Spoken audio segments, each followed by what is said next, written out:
నమస్తే. కొత్త ప్రభుత్వంపై బీఆర్ఎస్ మిత్రులకు, ముఖ్యంగా మిత్రుడు కేటీఆర్ టీంకు అసహనం కనబడుతున్నది. చాలామంది కేటీఆర్ గారితో పాటు శ్రవణ్ గారు, సుమన్ గారు చేస్తున్న విమర్శల్ని చూస్తే కొంత ఫ్రస్ట్రేషన్ కనపడుతున్నది వాళ్ళ కామెంట్స్లో. ఇప్పటికిప్పుడే ప్రభుత్వం అన్ని సమస్యలు పరిష్కరించాలి ఈ క్షణానికి అన్నట్టుగా వాళ్ళ ఆతృత చూస్తే ఒకంత నవ్వు వస్తున్నది. ప్రత్యేకించి ప్రభుత్వంగా కాంగ్రెస్ పార్టీ మీకు చెబుతున్న అంశం ప్రధానమైనది రైతులకు సంక్రాంతి కానుకగా రైతు భరోసా, ఇటు మహాలక్ష్మి పథకాలకు సంబంధించిన అంశాల్లో ప్రభుత్వం విధి విధానాలు తయారు చేస్తున్న పరిస్థితిని గమనించాల్సిందిగా కోరుతూనే, విమర్శలు చేయడమే పనిగా బీఆర్ఎస్, లేదంటే ఆధారాలు లేని, లేదంటే ఇంకా చెప్పాలంటే కొంత అక్కసుతో చేస్తున్న కామెంట్స్ ప్రజల ముందు బీఆర్ఎస్ నాయకులను ముద్దాయిలుగా చేస్తున్న అంశం గమనించాల్సిందిగా కోరుతున్నాం. ప్రతిపక్షంగా మీరు నిర్మాణాత్మకంగా ఉండాల్సిన స్థితి నుంచి ఎందుకు ఈరోజు దిగజారుతుండో ఆలోచించుకోవాల్సిన అవసరం ఉంది. కాంగ్రెస్ ప్రభుత్వం మీద సభలో కేటీఆర్ గారు కానీ, హరీష్ రావు గారు కానీ స్పందిస్తున్న తీరు చూస్తున్నాం.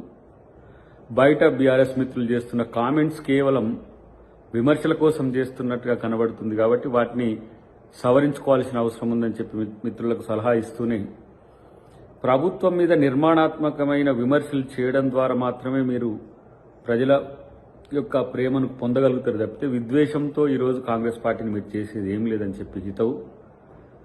అన్నిటికంటే ముఖ్యంగా కాంగ్రెస్ 6 గ్యారంటీల పథకాలను ప్రజల్లోకి వెళ్లడాన్ని జీర్ణించుకోలేకనే 420 హామీలని చెప్పేసి 420 వేషాలు వేసే ప్రయత్నం చేసిండ్రు. నెల రోజుల్లోనే అన్ని పూర్తి కావాలని చెప్తున్న వాళ్ళకు డెఫినెట్గా అన్ని పూర్తి చేసే ప్రభుత్వంగా కాంగ్రెస్ పార్టీ ఉంటుంది. ప్రత్యేకించి ఇలా యువకులకు సంబంధించి కానీ, నిరుద్యోగులకు సంబంధించి కానీ ఈ నెలలోనే తీపి కబురు ఉంటుంది. మహిళలకు సంబంధించి మహాలక్ష్మి కానీ, రైతులకు సంబంధించి రైతు భరోసాతో పాటు ఏవైతే బోనస్కు సంబంధించిన అంశాల్లో కూడా స్పష్టత ముఖ్యమంత్రి గారు ఇస్తారు.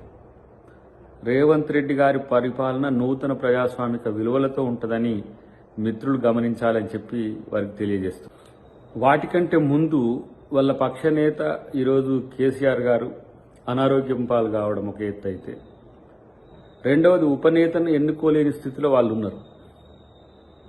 పార్టీ హోదాల్లో విమర్శిస్తున్న కేటీఆర్ గారు కానీ, ఎమ్మెల్యేలుగా విమర్శిస్తున్న ఇతర మిత్రులు కానీ, పార్టీ గతంలో ఉన్న అధికారంలో ఉన్న మిగతా నాయకులు కానీ, వాళ్ళు మాట్లాడుతున్న వాటిలో హేతుబద్ధత అనేది పక్కన పెట్టి కాంగ్రెస్ పార్టీ పట్ల, కాంగ్రెస్ ప్రభుత్వం పట్ల వ్యతిరేకత రావాలనే ఒక దురుద్దేశంతో వాళ్ళ సోషల్ మీడియా, వాళ్ళ ఎవరైతే నాయకులు ఉంటారో వాళ్ళందరూ చేస్తున్న కామెంట్స్ అంతా కూడా ప్రజలు గమనిస్తున్నారు. ఇది గమనంలోకి తీసుకోండి.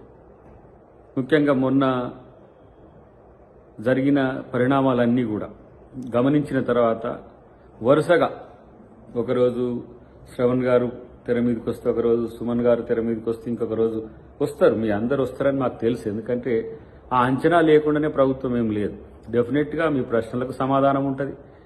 మీరు ప్రశ్నించలేని స్థితికి ప్రభుత్వం పోవడమే రేవంత్ రెడ్డి గారి పరిపాలన యొక్క ముఖ్య ఉద్దేశం. ప్రజాపాలన అంటే ప్రజలు మా పాలన ఇది అనుకునే విధంగా ఈరోజు దేశం మొత్తం కూడా ఇలా కాంగ్రెస్ ప్రభుత్వం, తెలంగాణ ప్రభుత్వం యొక్క తీరును హర్షిస్తున్న విషయాన్ని గమనించి ఇలా విమర్శల కంటే సూచనలు చేసే పనిలో ఉండాలని చెప్పి వారికి హితవు. సోషల్ మీడియాలో విష ప్రచారం చేస్తున్నది ఎవరు మాకు తెలియంది ఏం కాదు.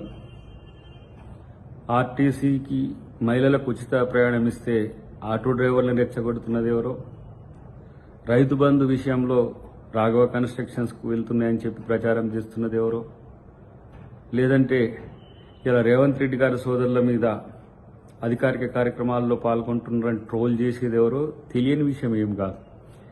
మేమేమో ఒకవైపు మాజీ ముఖ్యమంత్రి గారి లేదంటే మీ అధినాయకుడి కేసీఆర్ గారి పట్ల ఒక ప్రజాస్వామిక విలువలతో స్పందిస్తున్న తీరు ప్రజలు హర్షిస్తుంటే మీరు హాస్యదృష్టితో చేస్తున్న విమర్శల్ని ప్రజలు గమనిస్తున్నారు. ఒకవైపు బీఆర్ఎస్, బీజేపీ, ఎంఐఎంని కలుపుకొని ఏ విధంగా ఒక నూతన ఒరవడిని ఈ దేశంలో తీసుకురావాలని రేవంత్ రెడ్డి గారు ప్రయత్నం చేస్తున్నారో వాటికి తూట్లు పొడిచే విధంగా మీకే ఇష్టం లేనట్టుగా, ముఖ్యంగా కేటీఆర్ టీంకే ఇష్టం లేనట్టుగా కనబడుతున్నది. కాబట్టి డెఫినెట్గా ప్రతిదానికి సమాధానం ఉంటుంది.